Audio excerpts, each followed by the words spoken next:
കുഞ്ഞിച്ചോ മിനസാൻ nano മിഷൻ്റെ episode 14 Malayalam മാൻഹോ എക്സ്പ്ലനേഷനിലേക്ക് എല്ലാവർക്കും സ്വാഗതം. ഗൈസ്, നിങ്ങൾക്ക് എല്ലാവർക്കും അറിയാവുന്ന പോലെ ഞാൻ എവറിഡേ നാനോ മിഷൻ എക്സ്പ്ലെയിൻ ചെയ്യുന്നതാണ്.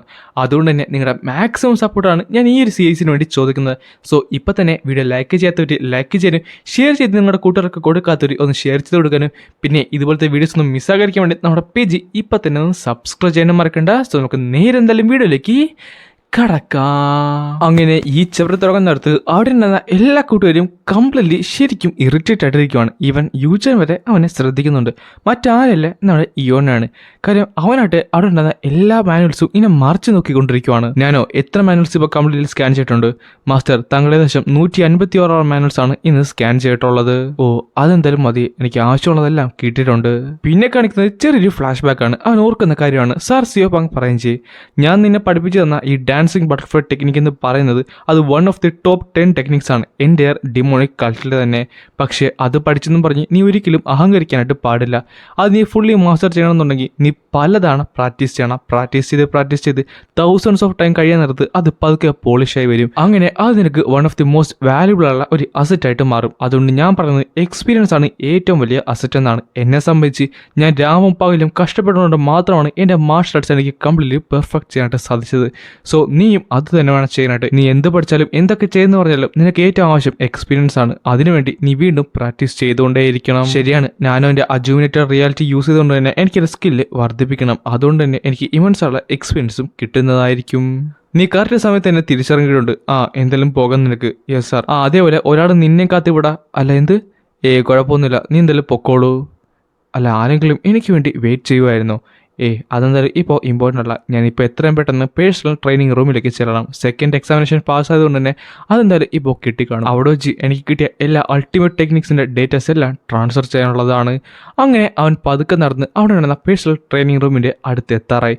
പെട്ടെന്നായിരുന്നു ഒരുത്തൻ അവൻ്റെ ഫ്രണ്ടിലേക്ക് വന്നത്. നിന്നെ ഞാൻ എവിടെയൊക്കെ തേടി നടക്കുമായിരുന്നെന്ന് നിനക്കറിയാവോ? സ്റ്റുഡൻറ് 7. അല്ല, ഇതാ ഗ്രൂപ്പ് 6ൻ്റെ ലീഡറല്ലേ? നീ എന്തിനാണ് എന്നെ തേടി നടക്കുന്നത്? നീ കളിക്കല്ലേ, എനിക്കറിയാം നീ തന്നെയാണ് അതിൻ്റെ എല്ലാത്തിനും പിറകിലെന്ന്.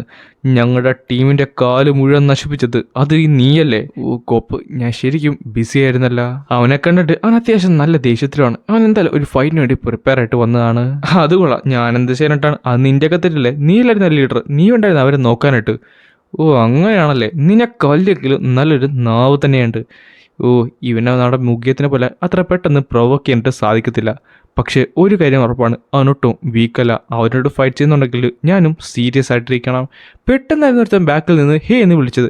പക്ഷേ അവന്മാർ രണ്ടുപേരും അത് മൈൻഡ് ചെയ്തില്ല. അത് കൊള്ളാം, രണ്ടുപേരും എന്നെ മൈൻഡ് പോലും ചെയ്തില്ല. എങ്കിൽ പിന്നെ എന്ന് പറഞ്ഞിട്ട് പെട്ടെന്ന് അവരുടെ ഇടയിലേക്ക് അവൻ വരികയുണ്ടായി. നീ ആരാണ്? അല്ല, ഇത് യു ചാനലേ, സേബർ സെക്ടറിൽ നിന്ന്. നിങ്ങൾക്ക് രണ്ടുപേർക്കും നല്ല ഫോക്കസ് ഉണ്ട് കേട്ടോ. ശരിയാണ്, നിങ്ങൾ രണ്ടുപേരും നിങ്ങളുടെ ടീമിനെ ജയിപ്പിച്ചതല്ലേ, അപ്പോൾ പിന്നെ പറഞ്ഞിട്ട് കാര്യമില്ല. I am really sorry. എനിക്കറിയാം ഞാൻ നിന്നെ ഇന്ററാപ്റ്റ് ചെയ്യുവാണെന്ന്. പക്ഷേ തൽക്കാലത്തേക്ക് ഞാൻ നീയോനെ ഒന്ന് ബോറോ ചെയ്തോട്ടെ. എനിക്ക് അവനോട് കുറച്ചധികം കാര്യങ്ങൾ സംസാരിക്കണമെന്ന് പറഞ്ഞിട്ട് അവനാട്ടെ പെട്ടെന്ന് ബോ ചെയ്യുന്നുണ്ട്. മൈനർ പ്രീസ്റ്റ്ഹുഡിന് വേണ്ടി മത്സരിക്കുന്ന ഒരു യങ് ലോഡ് എന്റെ നേരെ ബോ ചെയ്തിരിക്കുന്നു. അത് പറ്റത്തില്ല, നീ എന്തായാലും വെയിറ്റ് ചെയ്യണം. ഞാൻ അവനെ നേടി കുറെ നേരമായിട്ട് നിൽക്കുന്നതാണ്. അതുകൊണ്ട് ഇനി ഞാൻ പറയത്തില്ല, മര്യാദക്ക് എന്റെ മുമ്പിൽ നിന്ന് മാറാനായിട്ട് നോക്ക്. അയ്യോ, അങ്ങനെയാണോ? അപ്പോൾ ഞാൻ എന്ത് ചെയ്യും? സത്യം പറഞ്ഞാൽ ഞാനും കുറെ നേരമായിട്ട് അവന് വേണ്ടി വെയിറ്റ് ചെയ്തിരിക്കുമായിരുന്നു. ഇവനെന്നെ ശരിക്കും ദേഷ്യം പിടിക്കുകയാണ്. എങ്കിൽ നീ മേടിച്ചോടുന്ന പറഞ്ഞിട്ട് പെട്ടെന്നായിരുന്നു യൂച്ചാനെ അവൻ അറ്റാക്ക് ചെയ്യാനായിട്ട് പോയത്. ഇവൻ പെട്ടെന്ന് ദേഷ്യപ്പെട്ടോ. പക്ഷേ എന്ന് പറഞ്ഞിട്ട് പെട്ടെന്ന് ആ ഒരു അറ്റാക്ക് അവൻ കംപ്ലീറ്റ്ലി ബ്ലോക്ക് ചെയ്തിട്ടുണ്ട്. അടുത്ത സെക്കൻഡ് യൂച്ചാൻ അവൻ്റെ കഴുത്തിൻ്റെ തൊട്ടടുത്ത് തൻ്റെ കൈ കൊണ്ട് നിർത്തുകയും ചെയ്തു. അല്ല, ഇപ്പം എങ്ങനെ പറയുന്നു?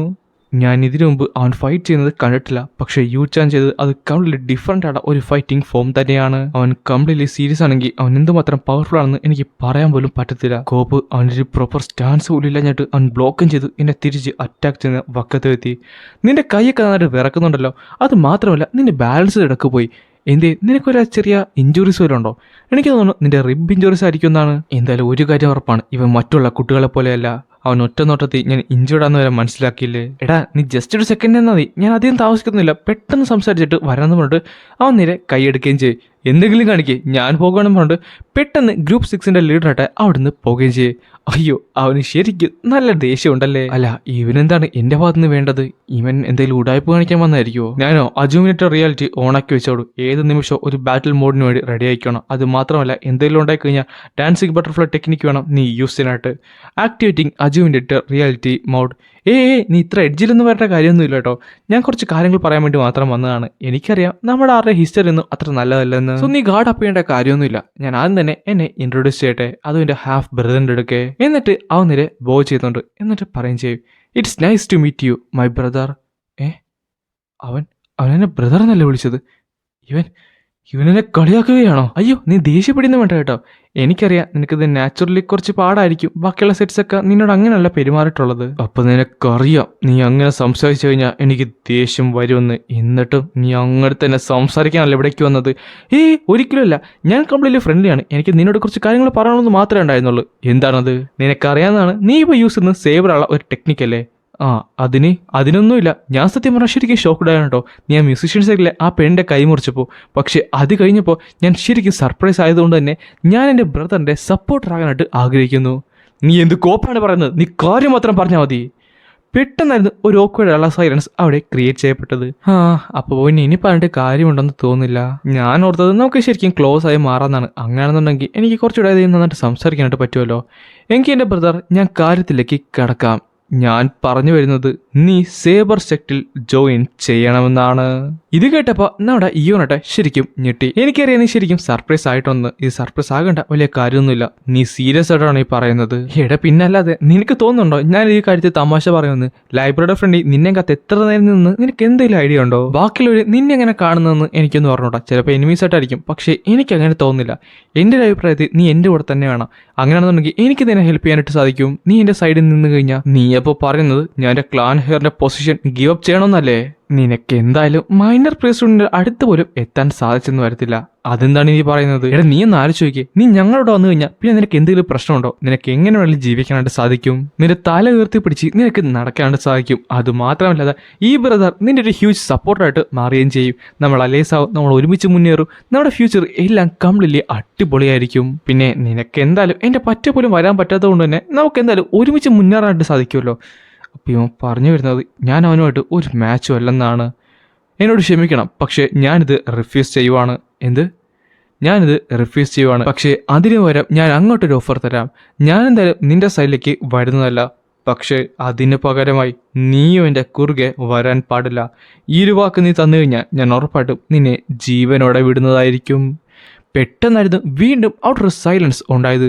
അടുത്ത സെക്കൻഡ് തന്നെ യൂറ്റന് ശരിക്കും ദേഷ്യം വന്നു. മാസ്റ്റർ എനിമിയുടെ റൈറ്റ് ഹാൻഡിന്റെ താഴത്തേക്ക് ഒരു എനർജി ഗ്യാദർ ചെയ്യുന്നുണ്ട്. ആ ഒരു അറ്റാക്ക് യൂസ് ചെയ്ത് കഴിഞ്ഞാൽ ബട്ടർഫ്ലൈ ടെക്നിക്ക് യൂസ് ചെയ്ത് ലെഫ്റ്റിലേക്ക് ഡോഡ് ചെയ്യുന്നതാണ് എന്തുകൊണ്ടും ബെറ്റർ. അപ്പോൾ അത് തുടങ്ങിയെന്ന് പറയുന്നിടത്ത് അവനോട്ട് തൻ്റെ കൈയൊന്ന് അനക്കിയപ്പോൾ തന്നെ ഈവനോട്ടെ ബാക്കിലേക്ക് ചാടി. ഇത് കണ്ടപ്പോൾ അവൻ ശരിക്കും ഞെട്ടി. എന്നിട്ട് ചിരിക്കുന്നുണ്ട്. മാസ്റ്റർ എനിമിയുടെ കയ്യിലുണ്ടായിരുന്ന ആ ഒരു എനർജി പതുക്കെ കുറയാൻ തുടങ്ങി. അയ്യോ, നീനോട് ക്ഷമിക്കേട്ടാ, ഞാൻ പെട്ടെന്ന് ഒന്ന് ദേഷ്യം വന്നു പോയി. അത് പറഞ്ഞിട്ട് കാര്യമില്ല. പക്ഷെ ഒന്നലക്ക് നിർത്ത്, ഇത് നല്ല തമാശയായിട്ടുണ്ട്. ഞാൻ നിന്റെ കുറുകെ വരാൻ പാടില്ലെന്നോ? അതെന്തായാലും കൊള്ളാം. നിന്റെ ധൈര്യം ഉണ്ടല്ലോ, അത് ഞാൻ എന്തായാലും അഡ്മിറ്റ് ചെയ്തിട്ടുണ്ട്. നീ പുറത്ത് ചിരിക്കുകയാണെങ്കിലും നിന്റെ ഉള്ളിൽ എന്താണെന്ന് എനിക്ക് മനസ്സിലാകുന്നുണ്ട്. ഞാൻ പറഞ്ഞതെല്ലാം വെറുതെയാണെന്ന് എനിക്ക് മനസ്സിലായി. പക്ഷേ നീ പറഞ്ഞത് ഞാൻ നിന്റെ വട്ടം വരാൻ പാടില്ല എന്നല്ലേ? അതിനർത്ഥം നീ എൻ്റെ അടുത്തേക്ക് ഉയരുമെന്നല്ലേ? പക്ഷേ നീ ഇത് കണ്ടോളുന്നുണ്ട്. അവൻ്റെ കയ്യിലേട്ട പെട്ടെന്ന് കുറച്ച് എനർജി ഗ്യാദർ ചെയ്യുന്നുണ്ട്. മാസ്റ്റർ എനിമിയുടെ കയ്യിലേക്ക് വീണ്ടും എനർജി ഗ്യാദർ ചെയ്യുന്നുണ്ടെന്ന് പറഞ്ഞെടുത്ത സെക്കൻഡിലാണ് അവൻ ആ ഒരു അറ്റാക്ക് ചെയ്ത് കാണിച്ചു കൊടുത്തത്. ഇത് കണ്ടപ്പോൾ ഈവനട്ടെ കംപ്ലീറ്റ്ലി ഞെട്ടിത്തെറിച്ചു പോയി. അത് സേബർ എനർജി അല്ലേ? നീ എൻ്റെ അടുത്ത് വരുന്നതിന് മുമ്പും നീ എൻ്റെ ജീവൻ ത്രെട്ടൺ ചെയ്യുന്നതിന് മുമ്പ് നിനക്ക് അത്യാവശ്യം നല്ല ദൂരം തന്നെ സഞ്ചരിക്കാനുണ്ട്. സ്വന്തം കൈകൾ കൊണ്ട് സേബർ എനർജി റിലീസ് ചെയ്തുകൊണ്ടാണ് ഇത്രയും വലിയൊരു അറ്റാക്ക് അവനോട് ചെയ്തത്. ഇവന്റെ പൊട്ടൻഷ്യൽ അറ്റ് പീക്കിലാണ് നിൽക്കുന്നത്. വെറുതെ അല്ല റൂമേഴ്സ് പറയുന്നത് ഷാഡോ സെല്ലിലെ മുയ്യാണോ യൂസ് ഇത്തവണത്തെ മാരർ പ്രിസൂഡിന്റെ വിജയികളെന്ന്. കോപ്പ് ഇവനിപ്പോൾ ഈ പവർ ഡിസ്പ്ലേ ചെയ്തത് ഞങ്ങളുടെ ഇടയിൽ ആ ഒരു സ്ട്രെങ്തിനെ പറ്റി കാണിക്കാനല്ലേ?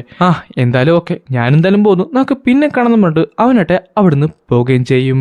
മുഖിയേയും ബൗണ്ടറിനെ ഒരു സൈഡിലേക്ക് മാറ്റിയപ്പോൾ ഞാൻ ഓർത്തത് ഈ അക്കാഡമിയിൽ എനിക്ക് പിന്നെ കുഴപ്പം കാണത്തില്ലെന്നാണ്. പക്ഷേ ഇവര് വന്നിരിക്കുന്നു. ഞാൻ ഇനി ഇവരെയും സർപ്പാസ്. ഇയോൺ, നീ എന്താണ് ഈ പറഞ്ഞത്? നിന്റെ ഗോൾ എന്ന് പറയുന്നത് ഇവരോട്ട് ക്യാച്ചപ്പ് ചെയ്യാനല്ല, നിന്റെ ഗോൾ അതിനും മുകളിലാണ്. നീ അങ്ങനെ ചിന്തിച്ചാൽ മതി. ഈ സമയത്ത് തന്നെ യൂചൻ പോകാൻ നേരത്ത് അവൻ പറയും ചെയ്യും, അവൻ ഓൾറെഡി എന്റെ അറ്റാക്ക് കണ്ടിരുന്നു, ഞാൻ അവന്റെ വലത്തെ കൈ മുറിക്കാനായിട്ട് പോയിരുന്നതാണ്, പക്ഷെ കറക്റ്റ് സമയം തന്നെ അവനത് ഡോട്ട് ചെയ്തു. എന്തായാലും ഒരു കാര്യം ഉറപ്പാണ്, ഇവിടെയുള്ള ബാക്കിയുള്ളവർ വെച്ച് നോക്കാനത്ത് അവൻ കംപ്ലീറ്റ്ലി ഡിഫറെൻ്റ് ആണ്. പിന്നെ കാണിക്കുന്നത് പേഴ്സണൽ ട്രെയിനിങ് റൂംസ് ആണ്. അവിടെ അതിനകത്തേക്ക് നമ്മുടെ ഇവൻ കയറിയിട്ടുണ്ട്. സോ ഇതാണല്ലേ ഒരു പേഴ്സണൽ ട്രെയിനിങ് റൂം. ഒരു സ്ക്വയർ റൂമാണ്, 7 അടി വീതിയൊക്കെ ഉണ്ട്, കുഴപ്പമില്ല. അത്യാവശ്യം പരിപാടിയൊക്കെ എനിക്കിവിടെ ചെയ്യാനായിട്ട് സാധിക്കും. വാൾസും അത്യാവശ്യം തിക്കറാണ്. എന്തായാലും ഇവിടെ ഇരുന്ന് പ്രാക്ടീസ് ചെയ്ത് കഴിഞ്ഞാൽ ബാക്കി ആരും എന്തായാലും എന്നെ ശല്യപ്പെടുത്താൻ വരുമെന്ന് തോന്നില്ല. ഞാനോ അജുമിനിറ്റ് റിയാലിറ്റി മോഡ് ഓൺ ആക്കിക്കോളൂ. അടുത്ത സെക്കൻഡ് തന്നെ ഞാനോ അത് ആക്ടിവേറ്റ് ചെയ്യുന്നുണ്ട്. സെക്കൻഡ് ഫ്ലോറിൽ നിന്ന് കണ്ട സാഫയർ സ്റ്റോണിലെ ഫോംസ് ഒക്കെ നീ റീക്രിയേറ്റ് ചെയ്തോളൂ. റീക്രിയേറ്റിംഗ് ഫോംസ് എന്ന് പറഞ്ഞോണ്ട് അങ്ങനെ ആ ഒരു മഞ്ഞ അവതാർ പെട്ടെന്ന് തന്നെ ആ ഫോംസ് ഒക്കെ റീക്രിയേറ്റ് ചെയ്യുന്നുണ്ട്. പക്ഷെ ഇത് കണ്ടപ്പോൾ വീണ്ടും ഇയോൺ ഞെട്ടി. ഇത് കുറച്ചുകൂടെ ക്വിക്കാണ്, അതേപോലെ തന്നെ കോംപ്ലിക്കേറ്റഡ് ആണ്. ഫസ്റ്റ് ഫ്ലോറിൽ വെച്ച് നോക്കാൻ നേരത്ത് ഡാൻസിംഗ് ബട്ടർഫ്ലൈ ടെക്നിക്കിന്റെ എല്ലാ ഫോംസും ഇതിന്റെ ഒരെണ്ണത്തിന് അത്ര പോലും വരുന്നില്ലല്ലോ. ആൻഡ് അതിലുപരി ഈ ഒരു കോഡിഫിംഗ് ഫോമും റിപ്പീറ്റ് ചെയ്യാൻ പറ്റുന്ന മറ്റൊരു ടെക്നിക്ക് ഉണ്ടെന്ന്. Master recreating all forms in chronological order എന്ന് പറഞ്ഞിട്ട് first form, second form, third form എന്ന് പറഞ്ഞിട്ട് ആ ഫോംസ് എല്ലാം തന്നെ അവിടെ റീക്രിയേറ്റ് ചെയ്യുന്നുണ്ട്. അവസാനത്തെ ഫോം വരെ, അതായത് 56th ഫോം വരെ. ഇത് കണ്ടപ്പോൾ അവൻ ശരിക്കും പേടിച്ച് വിറക്കാനായിട്ടാണ് തുടങ്ങിയത്.